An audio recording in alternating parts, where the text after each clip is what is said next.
Good afternoon, everyone. Welcome back to the Nirog Street Lecture Series on Shalya Tantra. Myself, Dr. Narayan K.R. In the last classes, we have studied what is Shalya Tantra, what is Shalya, different types of Shalya as per different acharyas, different definitions of Shalya Tantra as per different acharyas, and we have also studied one important basic concept of Shalya Tantra, that is Trividha Karma. And today again we'll be taking one more important topic of Shalya Tantra, that is Kriyakala, which is one important contribution of Acharya Shushruta to the field of Ayurveda, which is unique and which is explained exclusively by Acharya Shushruta. So getting into the topic, Kriyakala, the word itself has two words in it, Kriya and Kala. If we split the word Kriya and Kala, the word meaning of Kriya is nothing but literal meaning comes as action and Kala is time. Here with respect to the Chikitsa aspect, with respect to Ayurveda, the word Kriya can be taken as treatment and Kala is time. So the specific treatment time which is specific for each Chikitsa can be considered as Kriya Kala as the word meaning if we consider. And again if we consider the different contexts where Kriya Kala has been mentioned by Acharya Shushruta in Shushruta Samhita, we find there are two different contexts where Kriya Kala has been mentioned and explained. So that is one in first Adhyaya of Sutrasthana, and again in 21st Adhyaya, that is Prana Prashniyam Adhyayam of Shushruta Sutrasthana. So is there any difference between these two Kriya Kalas which have been mentioned by Acharya Shushruta in two different contexts, or whether both are the same? We'll be analyzing it in today's class, and again we'll be dealing in detail of both the Kriya Kalas mentioned, and we'll see what are the similarities or dissimilarities between these two mentioning of Kriya Kala. So coming to the first mentioning of Kriya Kala, that is under Chikitsa Chatushpada. While explaining the Chikitsa Chatushpada of the Chikitsa Chatushtaya of Sutrasthana, in the first Adhyaya, Acharya Shushruta mentions Evam etat purusho vyadhiraushadam kriyakala iti chatushtaya samasena vyakyatham. This is the Chikitsa Chatushtaya as per Acharya Shushruta. It comprises of Vyadhi, Purusha, Vyadhi, Aushada and Kriyakala. So as we are concentrating mainly on Kriyakala, we'll superficially see what is Purusha, Vyadhi and Aushada, and we'll go in detail regarding Kriyakala. So in the same shloka he continues, Tatra Purusha Grahanat Tat Sambhava Dravya Samoho Bhutadi Rukta Anga Pratyanga Vikalpascha Tvak Mamsa Asti Sirasnayu Prabhrutayaha. That is, Purusha is nothing but the combination of Dravya which is having different Anga and Pratyanga, which is composed of Rasa, Rakta, Mamsa, Meda and Tvakasti, etc. So this is called, the whole composition is called as Purusha. In simple words we can say Purusha is nothing but the main substratum of Chikitsa, for whom the Chikitsa has been done or is being to be done can be taken as Purusha. Next, what is Vyadhi? He explains Vyadhi Grahanat Vata Pitta Kapha Shonita Sannipata Vaishamya Nimittaha Sarva Eva Vyadeo Vyakyataha. That is that which is caused due to prakopana of Vata, Pitta, Kapha, Shonita and Sannipataja as dual or triple combination of the doshas. That which is the outcome of these doshas can be considered as Vyadhi. What is Aushada? Aushada Grahanat Dravya, Rasa, Guna, Virya, Vipaka, Nama, Deshaha. Dravya is nothing but which is the adobe or which is the sthana of Guna, Rasa, Virya, Vipaka and etc. So these all comprises of Aushada, which mainly helps in the Chikitsa of the Purusha. So these three things we have superficially covered, and now we'll go to Kriyakala, the topic of interest for today's class, Kriyakala. So what does Sushruta Acharya says? Kriyagrahanat snehadini chedyadini cha karmani vyakyathani kalagrahanat sarva kriyakalanam adeshaha. That is, Kriya is nothing but snehadi and chedyadi karmas, and Kala is nothing but sarva kriyakalanam adeshaha. So these karmas, that is snehadi and chedyadi karmas which have been explained, the time when these has to be done, that can be considered as kala. And the snehadi, chedyadi karmas are nothing but kriya. So this is the explanation as per Acharya Sushruta. Whereas the same, explaining the same shloka, Acharya Dalhana comments on this aspect of Kriyakala, and he says, Kriya Grahanaditi Kriyakala Shabdopati Ityartaha Snehadini Ityadi Shabdat. The word Snehadini comprises of, or it gives meaning as Svedana, Vamana, Virechana, Asthapana, Anuvasana, Dhuma, Nasya, Kavala, Grahana, Gandusha, Pachana, Samshamana, Adinam, Grahanam. That is, the word Snehadi itself comprises all these meanings. That is Svedana, Vamana, Virechana, etc. until Samshamana Ushadis. So everything comes under the word Snehadini. The word Snehadi has these many meanings. And what does Chedyadini means? Acharya Dalhana says, Chedyadini ityadi shabdo bhedya lekya ishya aharya visravya sivya adinam grahanam. The word Chedyadini comprises of all the Ashtavidha Shastra Karmas. So it does not only mean Chedya Karma, it comprises all the 8 Ashtavidha Shastra Karmas as explained by Acharya Sushruta. And this is the word Kriya as per Dalhanacharya. He explains each word individually. And now what does he explain regarding the word Kala? He says Kala Grahanaditi. Kala is nothing but Sneha Svedana Vamana Virechanadinam Karmanam Tata Shastradi Karmanam Cha Vakshamana Samaya Nirdeshaha. That is, I'll read it again. Kala Grahanadin iti. Kala is nothing but Snehana Svedana Vamana Virechanadinam Karmanam Tata Shastradi Karmanam Cha Vakshamana Samaya Nirdeshaha. That is, the Chedyadi and Snehadi karmas, whatever it is being explained under the heading Kriya, the time which is specifically mentioned to perform these karma or Kriya is considered as Kala here. That is, Vakshamana Samaya Nirdeshaha. The time which is specifically mentioned where these karmas should be performed are considered as Kala.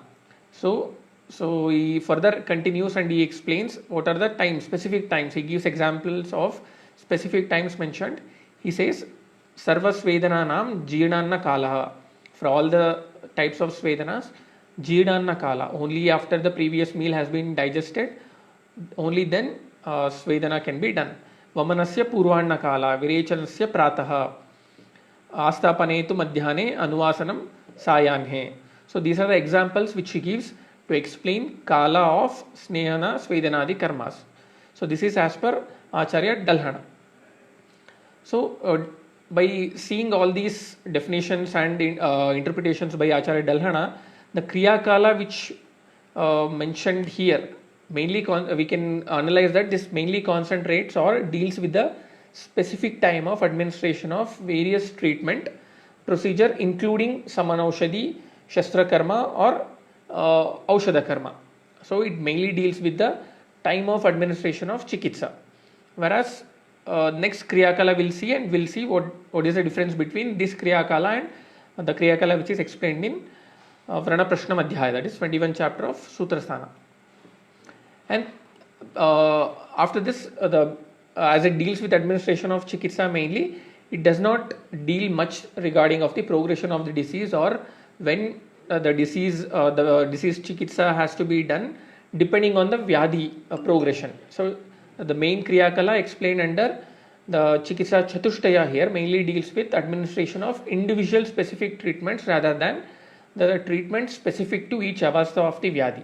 So this is very important. This is one differentiating feature which differentiate both the Kriyakalas mentioned. So this you have to remember. Again, Acharya Sushruta continuing, he also calls this Chikitsa Chatushtaya as Bija Chatushtaya. Why so?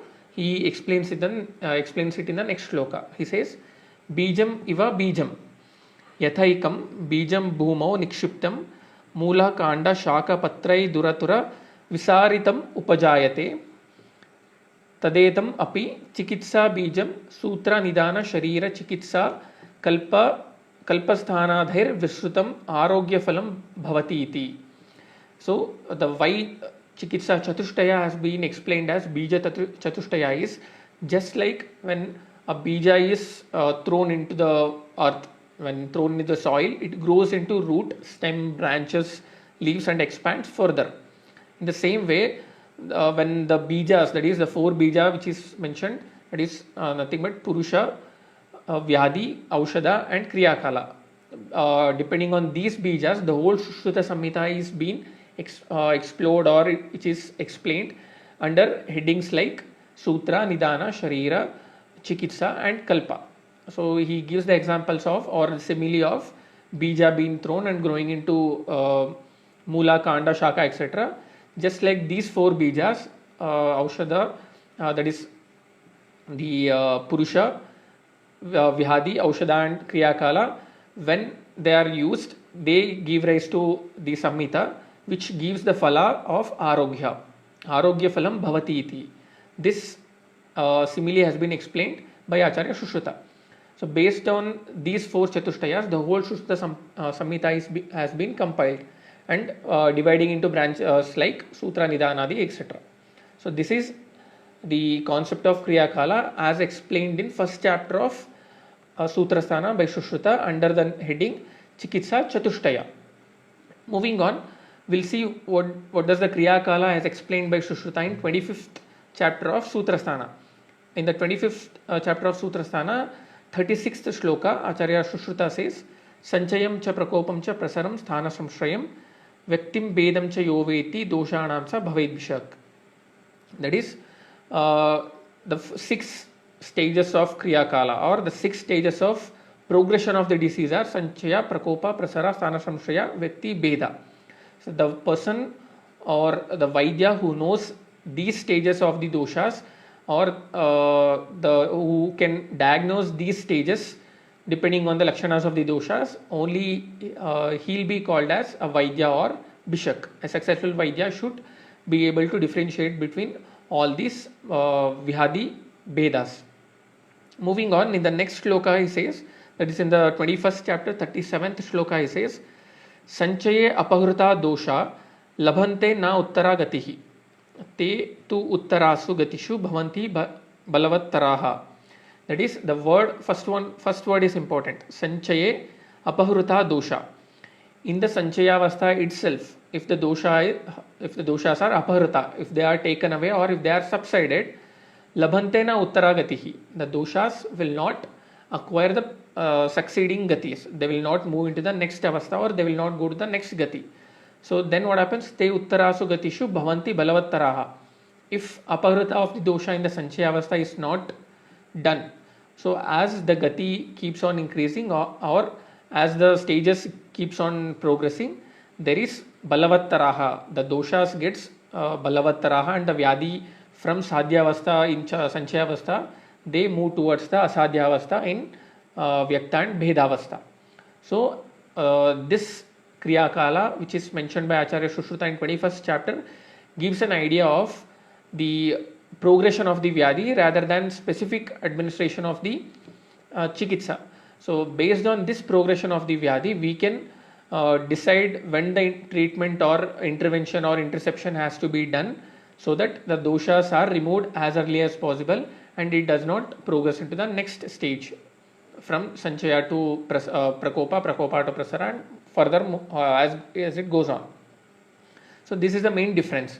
In the previous Kriyakala, it mainly concentrates on the Chikitsa administration of individual Chikitsa, whereas in the Chikitsa as mentioned by Sushruta in 21st Adhyaya, mainly concentrates on the progression of the disease, and from the progression of the disease we can have an idea, or that progression of the disease guides us in when to intervene and when to intercept, or when to do Chikitsa in particular avastha, so that the vyadi or the dosha will not progress to further avasthas. So this is the main difference between two mentioning of the Kriyakalas. So again, Acharya Dalhana, commenting on the same shloka, that is Sanchayate Apahruta, he explains when and what treatments has to be selected. He just gives an example and he says, Tesham Apaharanam, that is Apaharana is nothing but, it can be understood in the following way, Cha Bahudoshe Shodhanam, if there are Bahudoshas, so one can go for Shodhana Chikitsa. Madhya Doshe Langana Pachanam, if there are Madhya Doshas, one can go for Langana and Pachana. Alpa doshe samshamanam iti. If there are alpa doshas or very minimal prakupita doshas, one can go for samshamana chikitsa. This is as per Dalhana while he is commenting on Sushruta Sutra 21st 37th shloka. So now we have understood what is Kriyakala, and we have also understood what is the difference between the two different contexts of Kriyakala.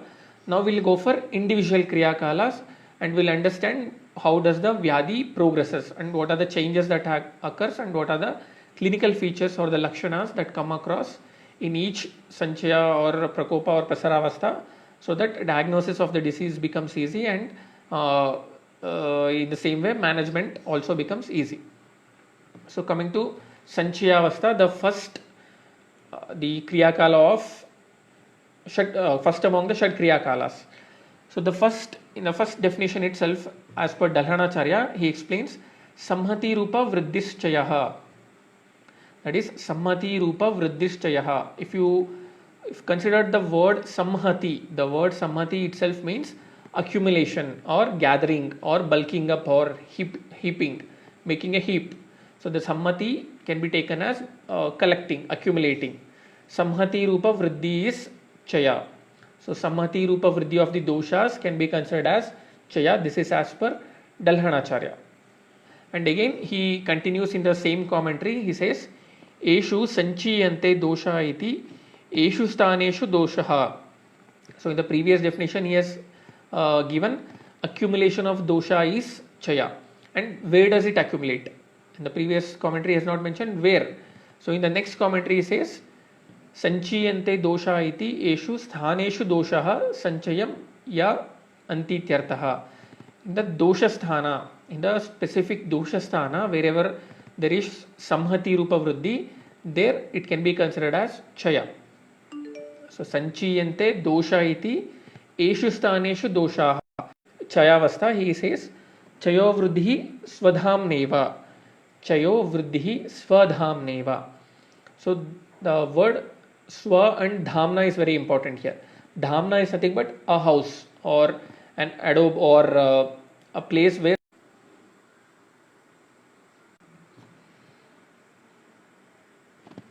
sorry, there was a slight network glitch.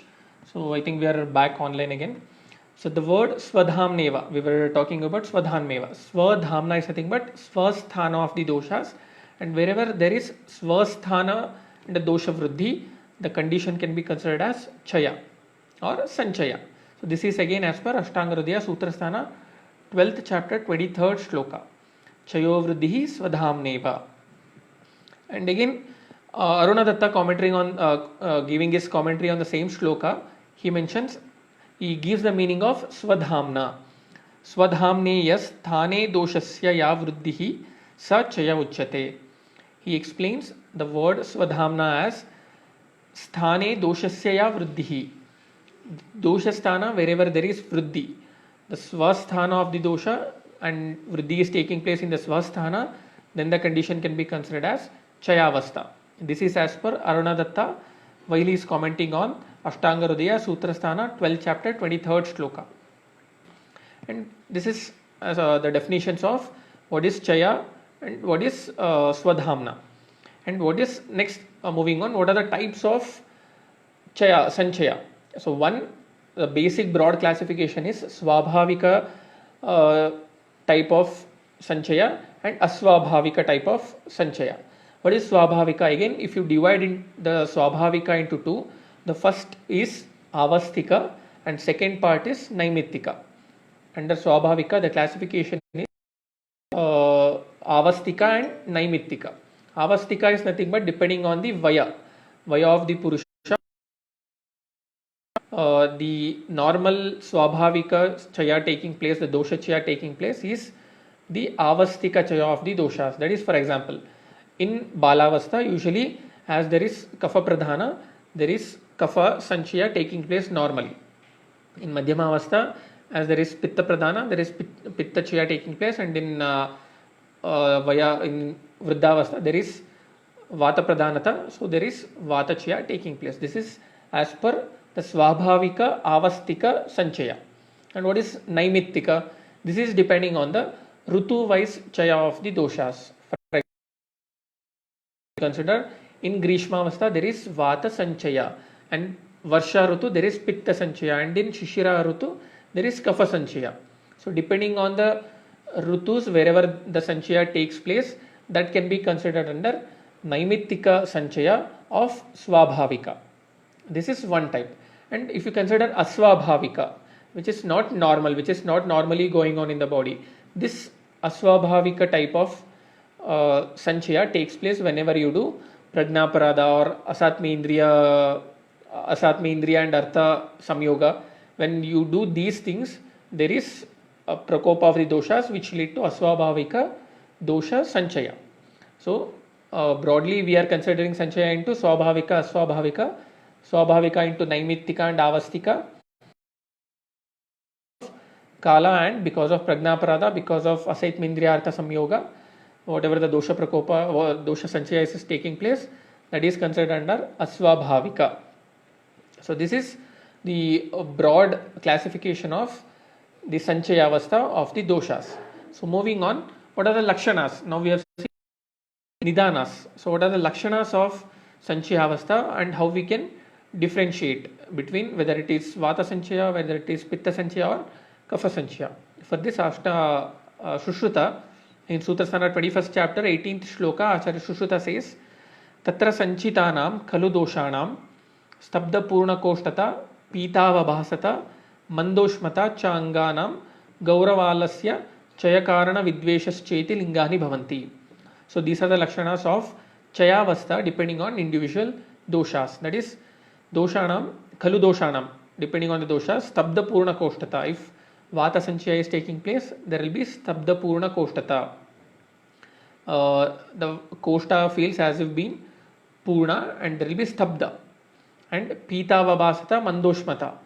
If there is Pitta Sanchaya, there is Pita Vabhasata, the lowest inch discoloration of the body, and Mandoshmata, there is Manda Ushma of the body.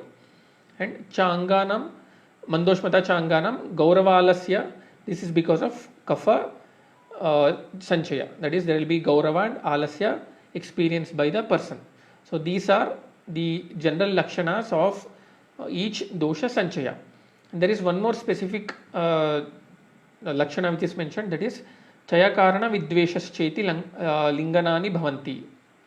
That is, in the Chayavastha, Sanchayavastha, whatever the Karanas because of which Chaya has taken place, the person feels aversion to those Chaya Karanas, Chaya Karana Vidvesha. So this is the main feature where we can differentiate between the different Lakshanas of the depending on the doshas, whether it is Vata, Pitta or Kapha. And also Chaya Karana Vidvesha, considering these which dosha Chaya has taken place or which dosha Prakopa has taken place. So hoping everyone has understood what is Sanchaya Avastha. Depending on the Swasthana Vriddhi of doshas, dosha can be considered as in Chayavastha. So further moving on, we are considering the second Kriyakala, that is Prakopavastha. So here again, if we consider the definition as mentioned by Ashtanga Hridaya Sutrasthana, 12th chapter 23rd shloka, Kopastu Unmarga Gamita. Considering the literal meaning, if we'll first consider the literal meaning of the words and try to analyze the meaning, and then we'll go to the deeper meaning of the words. So Kopastu Unmarga Gamita. Prakopa is nothing but Unmarga, that is the deviation of the normal Marga or the Gati or the Sthana is nothing but Kopastu Unmarga Gamita. This is as per Ashtanga Hridaya Sutrasthana 12th chapter 23rd shloka. And again, Arunadatta commenting on the same shloka, he mentions Unmarga Ghamita Swasthanam Tyaktva. As previously mentioned, Swasthanam Tyaktva, that is, Tyaktva refers to giving up or leaving it. Swasthanam Tyaktva, giving up the Swasthana, its own sthana, Doshasya Yat Punarmargantara Gamanam. Dosha, whenever they leave their own sthana and enter Punarmargantara Gamanam. When they enter the other sthanas, that condition can be considered as Sahakopa Ityuchyate. It can be considered as Prakopa. So this is the literal meaning of the word Prakopa. And based on this, if we consider, like unmargagamita iti swasthanam tyaktva doshasya yat punar margantara gamanam. So whenever the doshas, when they leave their original sthana and enter into sthana of other doshas, it can be considered as prakopa as per the literal meaning of this sentence. For example, dhatu malam moolam hi shariram. So there is the three basic components is dosha, dhatu, mala, moolam hi shariram. They continuously circulate around the whole body and they do dharana, that is, and their respective karmas to sustain the body. So these are the pillars of the body. And in the same way, each dosha will have specific sthanas. For example, as Charaka in Sutra Sthana 10th chapter, he says, Tesham trayamanapi doshanam sharire sthana vibhaga upadeshyate tadyata bastihi purushadhanam katihi svaktini padavastini pakvashayascha vatasthanani and tatrapi pakvashyo visheshena vatasthanam. So these are the sthanas where vata travels along, and again pakvashya is the vishesha sthana of the vata. Svedo raso lasika rudiram amashayam pittasthani trayo api amashyo visheshena pittasthanam. With respect to pitta, amashya tatrapyo amashyo visheshena sthanam. Amashya is the vishesha sthana of pitta. Uraha shiro griva parvanya amashyo medashcha shleshma sthanani tatra apyuro uro visheshena shleshma sthanam. So even though there are many sthanas like griva, shira, parva, etc., they are the normal sthanas of kapha, and also uras is the vishesha sthana of kapha. So this is as per Charaka Sutra. So if we consider the previous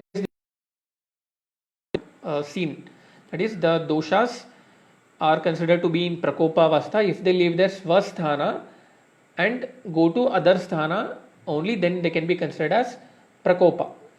Whereas considering that and this, if you consider vata prakopa in own vata sthana, because it is in swasthana, it is not going to other sthanas.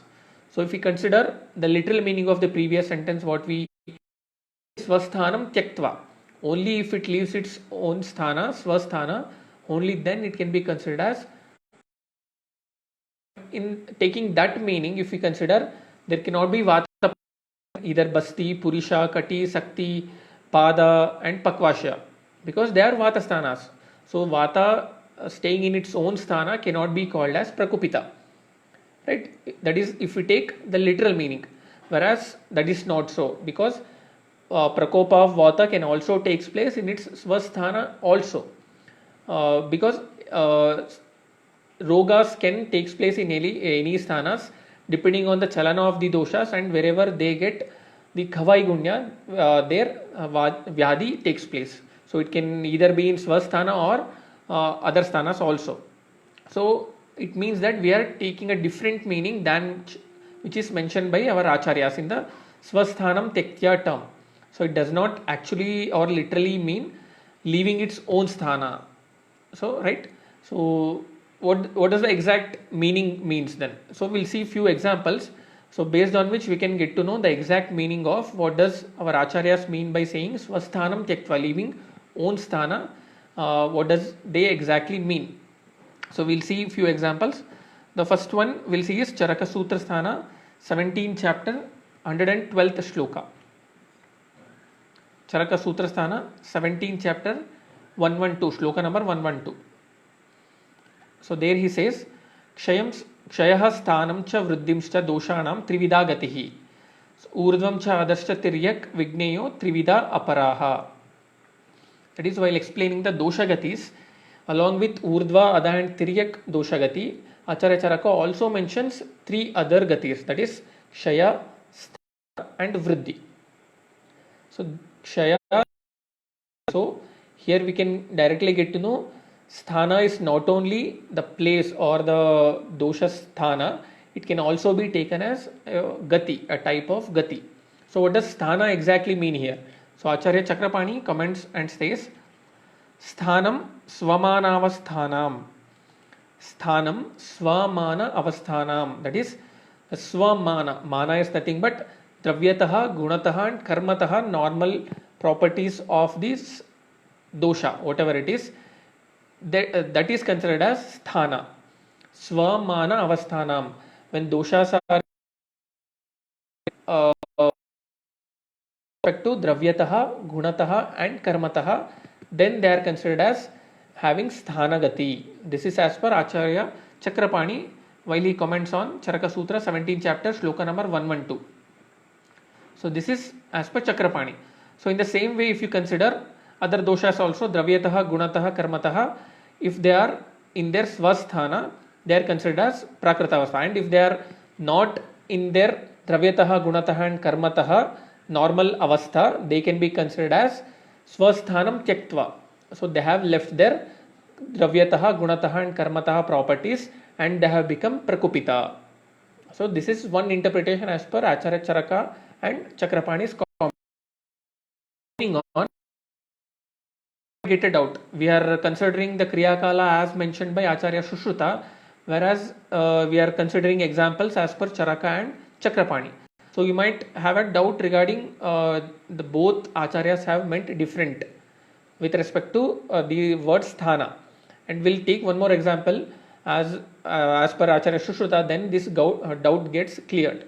Acharya Sushruta in Sutrasthana 41 chapter 12th shloka he explains Guna ya ukta dravyeshu sharirashvepe te tatha sthana vriddhi kshayastha dehinam dravya hetukaha. So while explaining the gunas of dravyas, he gives this statement Gunaya ukta dravyeshu sharirashvepu ye tatha sthana vriddhi kshayastha dehinam dravya hetukaha. While commenting on this, Acharya Dalhana gives the clarification for the previous doubt which we have got. He says sthanam dosha dhatu mala samyanam avasthanam.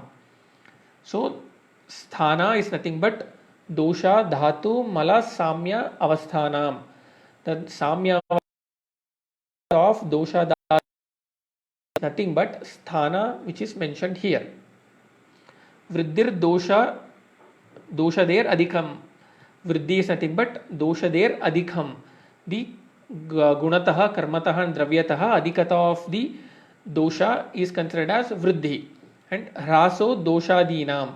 Raso is nothing but again dravyataha, gunataha, karmataha, rasa. The lessening or reduction in the doshas can be considered as kshaya. So this is the explanation given by Acharya Dalhana while commenting on Sushruta Sutra 1 chapter 12th shloka. So this again clears our mind regarding the doubt what the word sthana has to be taken. So sthana is nothing but it not only means the place of the dosha, it also means as a gati. The dravyataha, gunataha and karmataha prakritavastha of dosha can be taken as the sthana. So if there is any impairment in this, if there is dravyataha, gunataha and karmataha vriddhi, that can be considered as vriddhi, that is prakopa. And if there is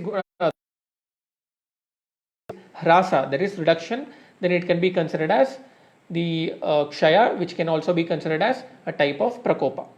So based on all the references, we can understand that prakopa is not only increase in dosha, it can also that is collected in the chayavastha, it can also be dravyataha, gunataha, karmataha, vriddhi or kshaya of the doshas. So prakopa is not only vriddhi as we commonly understand, it can be dravyataha, gunataha, karmataha, vriddhi and also kshaya. So this is very much important. This you have to keep in mind. So prakopa is nothing but it can also be vriddhi and kshaya, not just increasing quantity or from moving from swasthana to other sthana. It is not so. It can prakopa can also takes place in swasthana also with respect to dravyataha, gunataha and karmataha properties of the doshas. So this you have to always keep in mind. So now we have analyzed what is prakopa and we have come to a conclusion that prakopa can either be vriddhi and kshaya. So we will see a few examples so that our inference is clear. We understand and we come to conclude whatever the conclusion we have made, we'll get to know that it is right. So one example is while considering the Mala Sankalpana in Charaka Sharira 6th chapter 17th shloka, Acharya Chakrapani states commenting on the Malasankalpana of Charaka, Chakrapani states this. He says, Kupitos chapi padena vatadayaha samanyena kshina vruddha ya gruhyante vikritati matram hi vatadinam kopaha. That is, kupitas cheti padena vatadayaha samanyena kshina vruddhi va gruhyante. So the vata prakopa or vata kopa here does not only mean vruddhi, it also means vruddha, kshina vruddha va gruhyante. Kshina or vruddha, it can be both. This is as per Chakrapani. Again, while commenting on Ashtanga Hridaya Nidana Sthana, first chapter 8th shloka, Acharya Hemadri says, Rupa hanirva, Rupa vruddhirva, Rupantaram ve ityadi dushtatva prakaraha. So dushti here is nothing but prakopa. So prakopa can either be Rupa hani, Rupa vruddhi or Rupantara. So this is the explanation of Hemadri, which gives strength to the conclusion or inference what we have made in the previous shloka. That is, the prakopa is not only just vruddhi, it is also vruddhi and kshaya with respect to dravyataha, gunataha and karmataha. So moving on, we'll see next example, which is as per Charaka Sutra Sthana, 9th chapter, 4th shloka. He says, Vikaro dhatu vaishamyam samya prakriti ruchyate. Sukha sanyakam arogyam vikaro dukkham evacha. So while explaining the explanation of what is arogya and what is vaishamyam, based on this, Acharya Chakrapani comments, Tesham vaishamyam. So vaishamyam is vyavariyamanam swastya hetoha swamanan nyunyatvam adhikatvam va. So again I'll repeat, Tesham vaishamyam vyavariyamane swastham hetoha swamana nyunyam.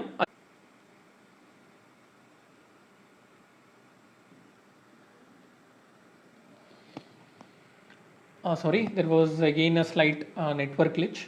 So we were discussing regarding the commentary of Chakrapani based on the word vaishamya. He says, vaishamyam vyavariyamane swastham. Sorry, again there is some network problem again and again. So anyhow, we are at the end of the topic. Vaishamyam yavariyamane swastya hetoha swamanan nyunatvam adhikatvam va. So swamana of the doshas, that is dravyata gunataha karmataha, if there is nyunyatva or adhikatva, it can be considered as vaishamya. If it is normal, if they are prakrita avastha with respect to dravyataha, gunataha and karmataha, then the condition, the doshaja avastha can be considered as sthana or that is prakrita. If there is nyunata or adhikata, it can be considered as vaishamya or prakopa. So again we can come to a conclusion that prakopa is nothing but it can also be vruddhi and it can also be kshaya. It need not be vruddhi alone or it need not be kshaya alone. So this is one important concept which you have to always remember while diagnosing. And we have seen what does all the prakopa means and what are the lakshanas. Again, Acharya Sushruta in 21st chapter, 27th shloka, he says, Tesham prakopan koshtatoda sancharana. This is koshtatoda sancharana. There is once swasthanam tyaktva. There is dravyata gunataha karmatha. There is some changes which is going on in vata which will lead to koshtatoda sancharana. There is, it might be vruddhi or it might be kshaya, which is leading to toda and koshta sancharana, as if something is moving inside the koshta. And in the same way, amlika pipasa paridahascha. That is, with respect to pitta prakopa, there is amlika bhava and pipasa, and it can be aparidaha. Here, aparidaha does not mean that there is total loss of daha. Aparidaha, Acharya Dalhana comments that it is nothing but alpadaha. Aparidaha means alpadaha. This is as per pittaja prakopa lakshanas. And annadvesha hridaya kledascha jayante. Once kapha prakopa takes place, there is annadvesha and also hridaya kleda. So these are the lakshanas of prakopa avastha of doshas which we have seen. So hopefully sanchaya, the whole concept of Kriyakala, different mentioning of Kriyakala in first chapter and in 21st chapter, and the similarities and dissimilarities between them, and Sanchayavastha and Prakopavastha is cleared so far. Hoping so. And next, the other avasthas will be dealing with the other avasthas, that is Prasara, Sthana Samshaya, Vyakta and Bheda in the next coming class. If you have any doubts regarding this Sanchayavastha, Prakopavastha, please do comment. I'll be happy to answer. Thank you.